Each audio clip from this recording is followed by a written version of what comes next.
People often ask, with all the religions in the world, why do you think Christianity is the one true religion? It is not blind faith as many skeptics would have you believe.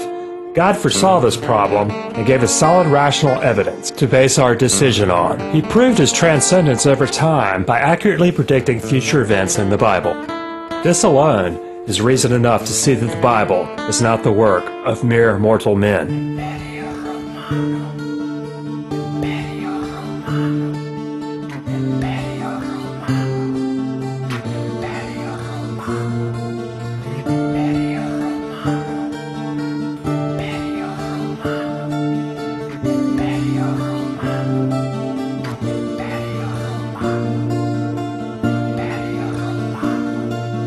The Old Testament book of Daniel is one of the most authenticated books of the Old Testament, historically and archaeologically. It was translated into Greek prior to 270 BC, almost 3 centuries before Christ was born.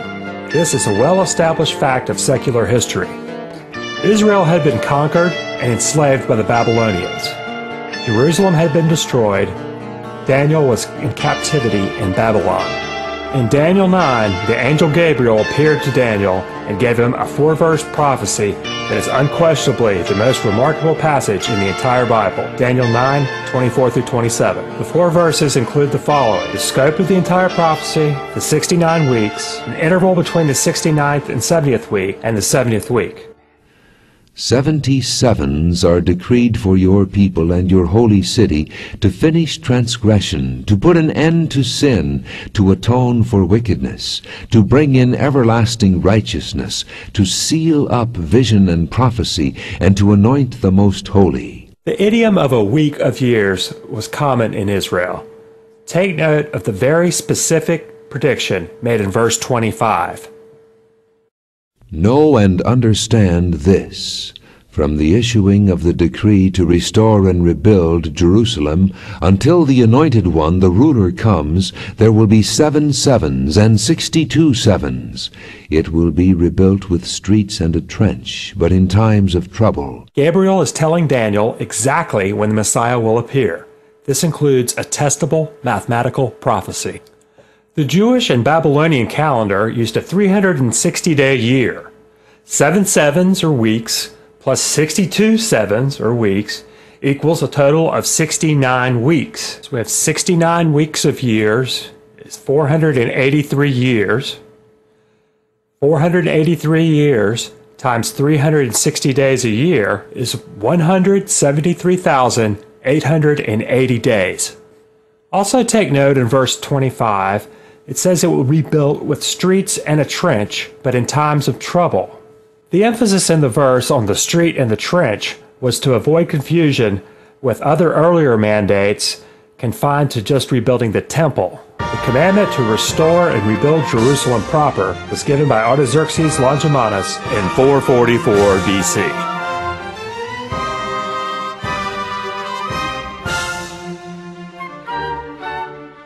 During the ministry of Jesus Christ, there were several occasions in which people attempted to promote him as king, as in John 6:15.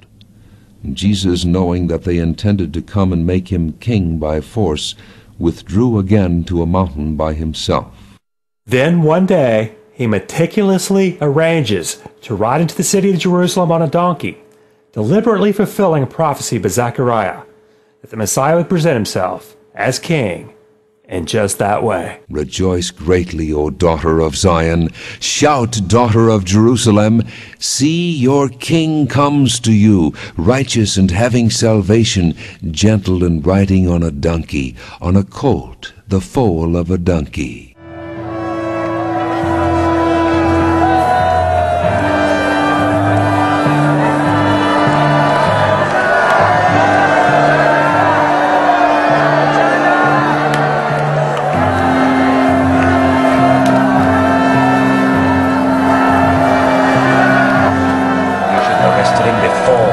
But look how the whole world has gone over to him.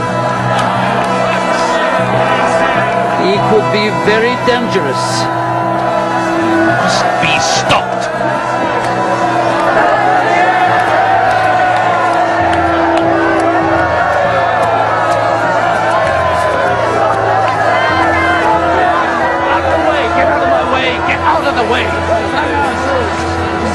disciples to silence these people.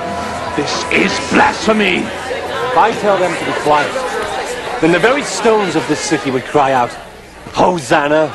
Blessed is he who comes in the name of the Lord.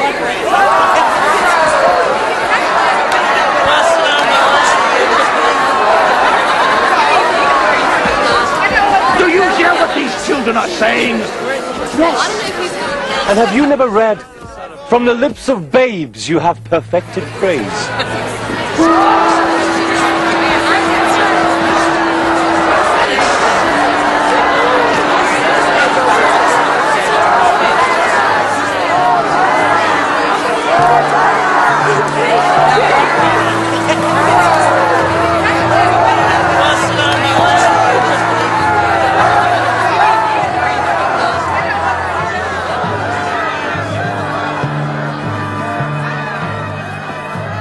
This is the only occasion that Jesus presented himself as king.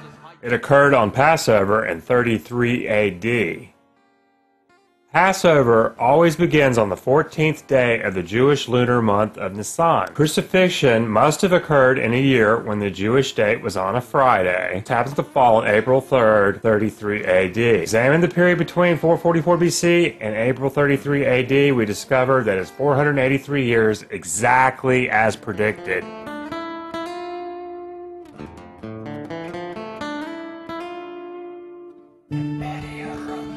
How could Daniel have known this 3 centuries in advance?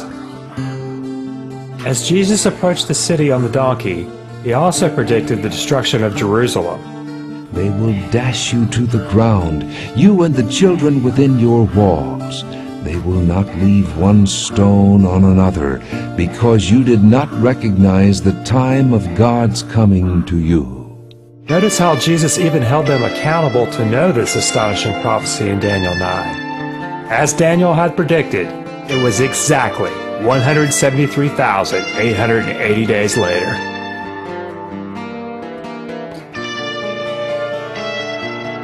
The 62 weeks follow the initial 7, so verse 26 deals with events after the 69th week, but before the 70th week.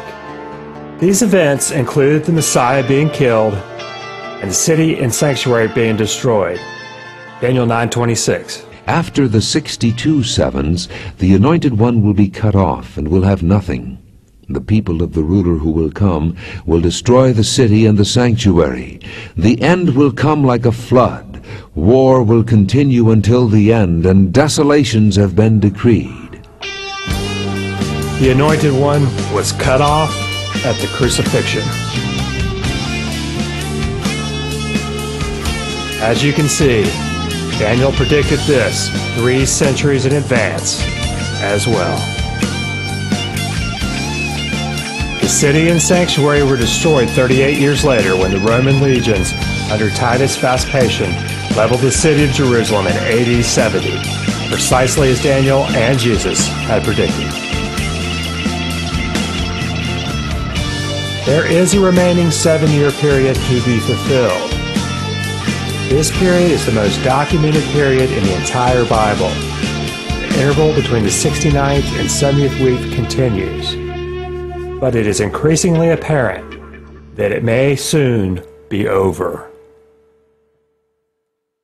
He will confirm a covenant with many for 1 7. In the middle of the 7, he will put an end to sacrifice and offering, and on a wing of the temple he will set up an abomination that causes desolation, until the end that is decreed is poured out on him. This describes the Antichrist and the end of the world as we know it. Considering the amazing accuracy of the preceding verses, are you ready for Jesus' return? It feels like the end of the world. What happened to peace here on earth? It never gets better but worse. It feels like the end of the world to me.